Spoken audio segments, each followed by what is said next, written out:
Fala pessoal, tudo beleza? Professor André Cordeiro na área. E essa semana vamos discutir aqui um pouquinho sobre condução elétrica pelo coração. Aqui no canal já temos um vídeo falando sobre as propriedades eletrofisiológicas do nosso coração.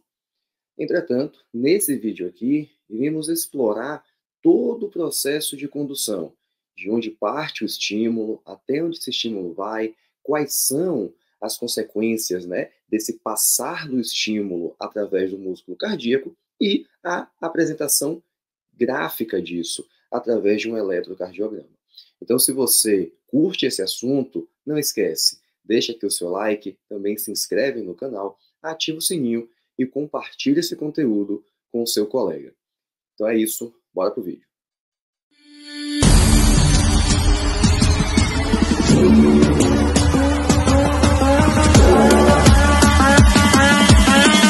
Beleza, gente.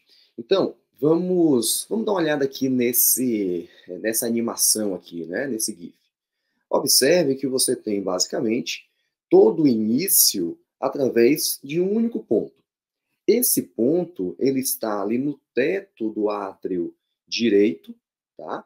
Próximo ali à veia cava superior, e é uma estrutura especializada chamada de nó sinoatrial, tá? Você também pode denominar esse nó como nó sinusal, tá? Mas vamos usar aqui o termo nó sinoatrial.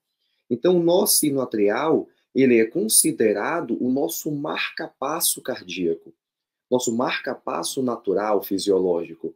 Por quê? Porque é exatamente essa estrutura quem dita o ritmo do nosso coração.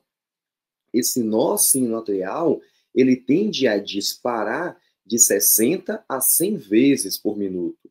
E é por isso que a nossa frequência cardíaca basal tende a ser de 60 a 100 batimentos por minuto, tá? A partir do momento que esse nó gera o estímulo, libera o estímulo, esse estímulo caminha através aqui dos átrios, chegando num outro nó que é extremamente importante, que é chamado de nó átrio-ventricular. Esse nó átrio-ventricular, como o próprio nome já sugere, ele está entre os átrios e os ventrículos.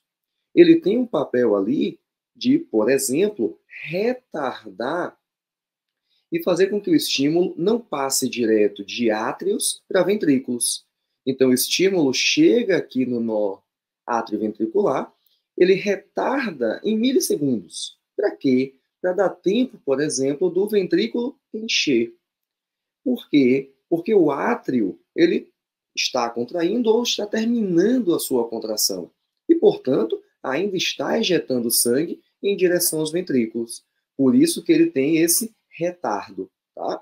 E depois disso, aí sim, esse estímulo passará em direção aos ventrículos.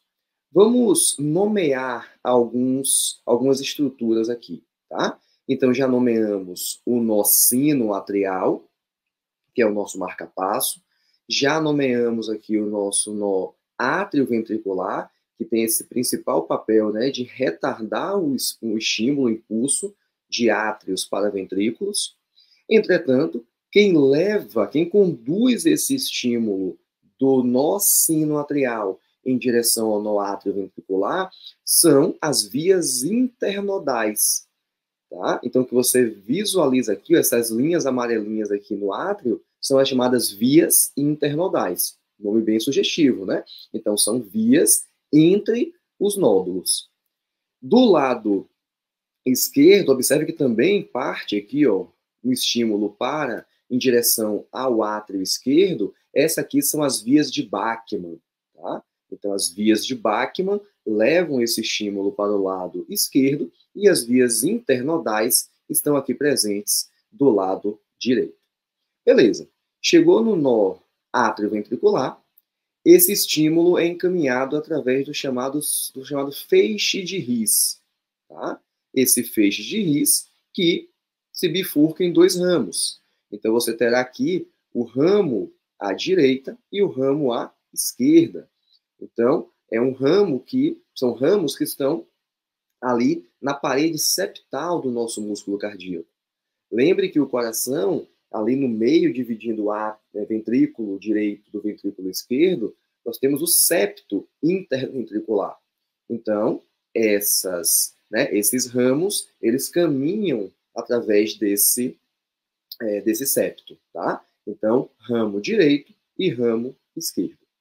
E aqui embaixo, observe que o estímulo em direção ao ventrículo, ele desce em direção ao ápice desse coração e depois que ele vai para a parte lateral do coração. Aqui você tem as chamadas fibras de Purkinje, tá? Ou os feixes subendocárdicos, tá? Feixe subendocárdico é o termo mais correto, fibras de Purkinje é o termo mais popularmente utilizado, beleza? Então você tem aqui o caminho do feixe de His, se bifurcando aqui em ramo direito e ramo esquerdo, e logo na sequência a formação das fibras de Purkinje, ok? Por que isso acontece? Porque o estímulo ele desce aqui em direção ao ápice e depois, né, que passa a estimular a parede lateral do ventrículo, exatamente para promover a contração desse ventrículo de baixo para cima, visto que os grandes vasos, então a artéria aorta e a artéria pulmonar, estão onde? Na base do coração, estão em cima. Ou seja, se esse estímulo aqui, que desce através do nó atrioventricular, já começasse a estimular o músculo cardíaco, esse coração começaria a contrair da parte superior do ventrículo em direção à parte inferior, jogando esse sangue para baixo. Não, eu quero que esse sangue vá para cima. Então, portanto, tem esse deslocamento, né? Esse desvio do impulso elétrico para o ápice do coração e depois sim para as paredes laterais. Beleza. Então aqui um novo esquema mostrando isso.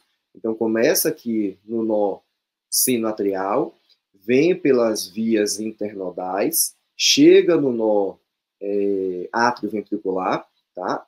Passa aqui pelo feixe de His, né, esse fascículo atrioventricular, passa pelos ramos desse fascículo que eu falei para vocês, que é o ramo direito e o ramo esquerdo, até chegar aqui, né, nos ramos subendocárdicos ou fibras de Purkinje, beleza? E aí, gente, observem o eletrocardiograma. O eletrocardiograma é formado por ondas, segmentos, intervalos. Vamos focar nossa atenção aqui em três principais elementos. A primeira onda formada, que é chamada de onda P, tá? Onda P de pato. Depois você tem três ondas, que é a onda Q, a onda R e a onda S, formando algo chamado de complexo QRS. E, por fim, uma onda T, que T de tatu. Então, a onda T finaliza, né, esse ciclo de ondas que aparecem no ECG. Logo na sequência, você tem novamente uma onda P sendo formada. O que é que isso tem a ver com o que acabamos de enxergar lá na condução elétrica do coração? Vejam que imagem interessante que é produzida lá e retirada do nosso Fisiologia Humana de Silverton. Ele está mostrando aqui, ó, por exemplo, começo de tudo lá no nó sinoatrial. Observe que quando esse estímulo é gerado no nó sinoatrial, a onda P já se inicia. Quando o estímulo chega no nó atrioventricular, a onda P está completa. Por quê? Porque se o estímulo saiu do nó sinoatrial e chegou até o nó atrioventricular, isso significa que os átrios contraíram. E, portanto, a onda P representa exatamente isso, a contração atrial, ou a despolarização atrial. Logo na sequência, esse estímulo ele desce aqui através dessas vias, né, aqueles ramos que vimos, ramo direito, ramo esquerdo, feixe de His. E note que esse movimento aqui, essa passagem, começa a formar a onda Q. Depois disso, lembra que ele vai ganhar a parede lateral? A parede lateral começa a formação da onda R. E quando esse estímulo alcança uma maior parte desse ventrículo, a formação da onda S. Portanto, quando você tem o complexo QRS formado, isso sinaliza a contração dos ventrículos, ou despolarização desses ventrículos. Se o ventrículo contraiu, agora ele precisa relaxar. Então vejam que durante a sua repolarização, durante o seu relaxamento, temos aqui a formação da onda T. Quando esse ventrículo totalmente se relaxa, a onda T está completa. Ou seja, a onda T, ela representa a repolarização do ventrículo, tá? Ou relaxamento ventricular. Então, recapitulando, a onda P sinaliza a despolarização atrial. O complexo QRS, despolarização ventricular. E a onda T, a repolarização ventricular. Beleza? Então é isso, gente. Espero que vocês tenham aproveitado, gostado bastante desse vídeo.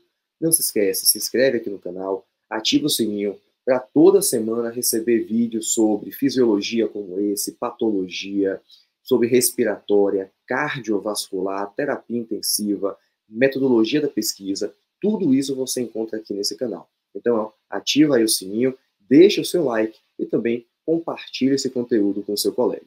É isso, até o próximo vídeo.